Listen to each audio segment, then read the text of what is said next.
Good morning, guys. It is Monday. The days are slowly getting into each other. It is Monday morning this morning and it's actually lunchtime because we are taking a day at the hotel.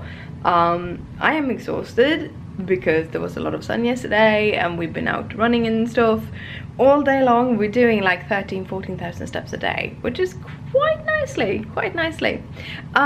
We are actually heading out to the most kind of local shopping mall. It's called the Sanibel outlet, and they have a cheeseburger place called Cheeseburger there, so we're gonna try that out. We're gonna go into one or two of the shops. We're not doing any big shopping, but we really need to go out and get lunch, and I think that's the only thing that we were a little bit disappointed with the hotel, is that the snack food wasn't really working for me. The only thing I really can eat is quesadilla, and it's not super good for neither my headache or my body, and the rest of all the things are like shellfish and stuff, so probably really good food for someone else, but the snack foods didn't work for me personally. And the other only restaurant here is super expensive, nothing that I want to put money on, so we are heading off to Cheeseburger. But good morning, guys. I hope you have an awesome day. So I promised you yesterday that I would show you this little knitted hat that I'm working on. It's a very strange light in here right now, so you can't really see the colors perfectly, but it is red, and I have my new fancy pants on me, or fancy, they're very cozy, it's very nice. But what I'm doing, I'm using, this is a baby yarn that we bought a couple of years ago here in the States. Held together, so it's this you make baby blankets from it basically.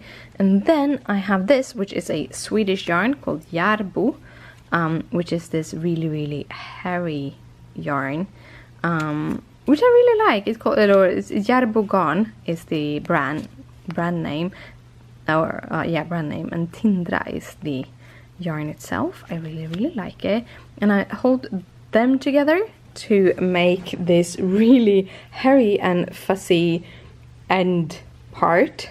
And then I'm working on the top part of the hat, and I'm using the Karen Simply Soft, which has a little bit of a glitter in it, and then I'm using this, which I don't know which brand it is. Again, I bought it here in the States, but it was a couple of years ago and we couldn't find it this time around. However, it has like a little bit, it's not glitter, it's like basically just plastic pieces that makes it look like it's glittery a little bit. But yeah, so that is the Christmas hat so far. I have re-knitted the red part 3 times now, so hopefully this will be a better size.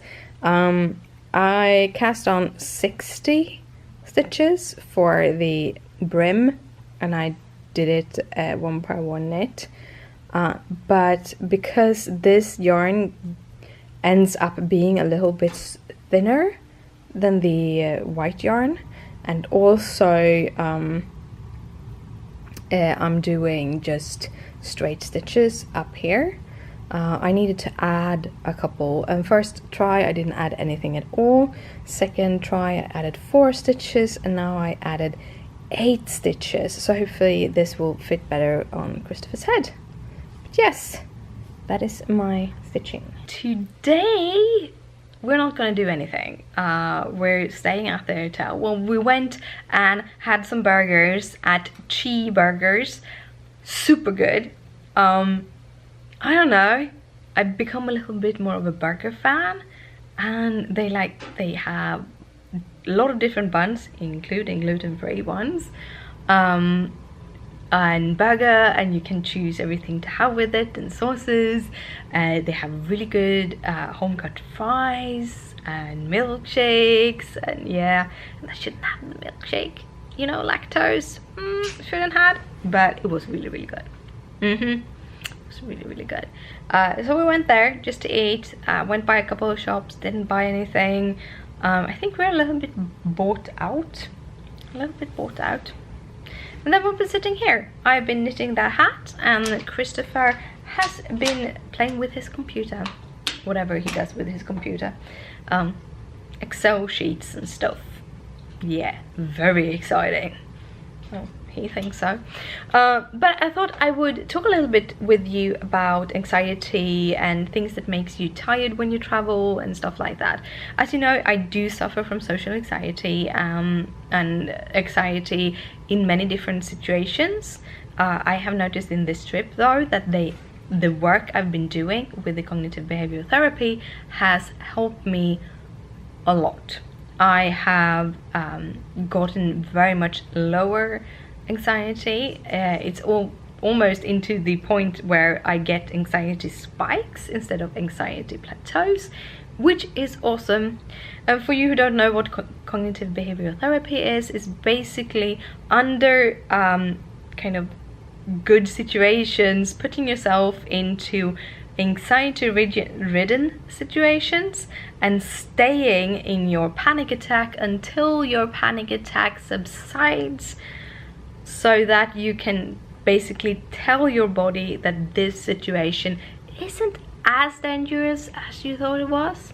And every time you do that, stay in your panic attack situation until it's ended completely, you will shrink your plateau a little bit every time.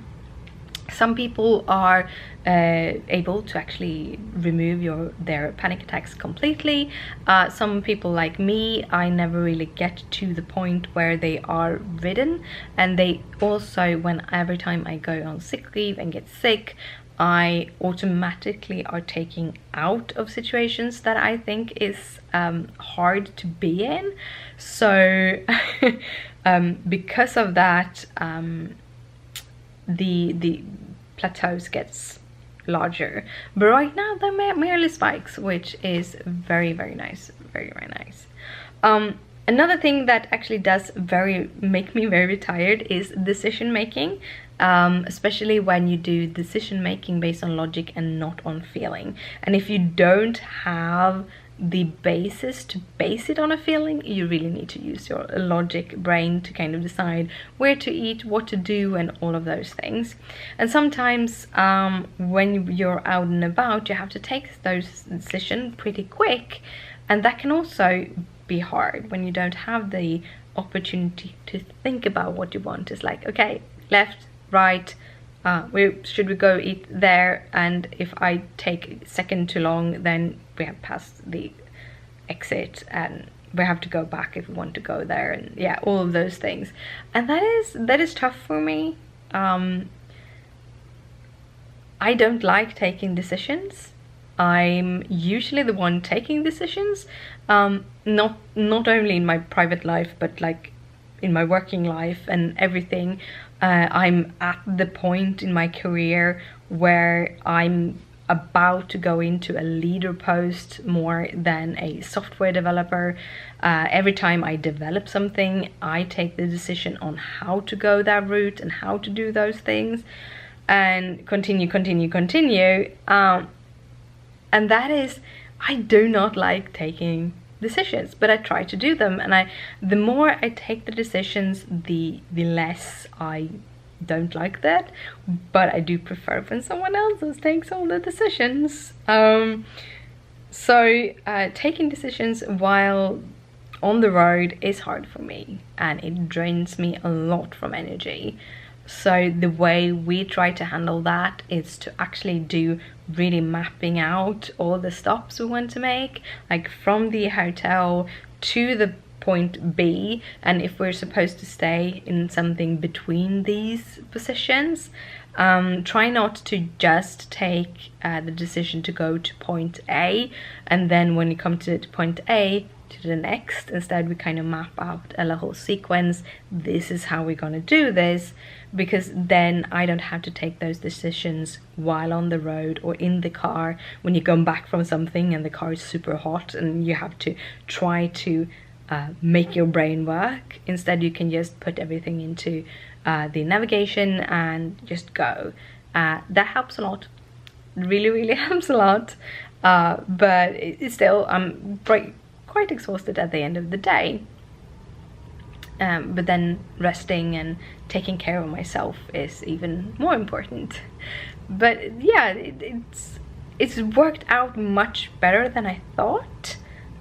Being that I've been so sick for the past few months, my brain is working better. I do notice whenever I use my computer too much or my phone too much, my migraines are still there and kind of kicking me, but it's a lot easier now, and that makes me happy. It makes me a little happy. So yeah, if you are suffering from anxiety and you are suffering from issues, or when you're suffering from anxiety, usually taking decisions can be hard. So my tips are, make sure that you do the work before you travel. So if you do suffer from social anxiety, try to deal with it, try to put yourself in situations when you have the energy, and stay in them. You can always take the help of friends and family to be with you. That was how I did it the first couple of years when I had a very hard time with social anxiety. I made sure that I had a buddy that was kind of my safe point, and that helped me go to all of these things that I thought was really, really scary, and it helped me through everything. After a while, I found that I went from having them being my help to being my crutch, and you have to see that somewhere, and then you have to leave that crutch behind you and do the work on your own also. But those are kind of the tips. And the second tip is to make sure you have your plans planned, so that you don't have to do those quick plans as you go. And another thing is actually doing it, not letting someone else take your decision, not letting someone else putting you in situations, being the one that takes the decision to put yourself into a hard situation, being the person that actually does the planning for you. That also helps a lot with anxiety and such. But yeah, I'm gonna continue knitting my hat and watching the news.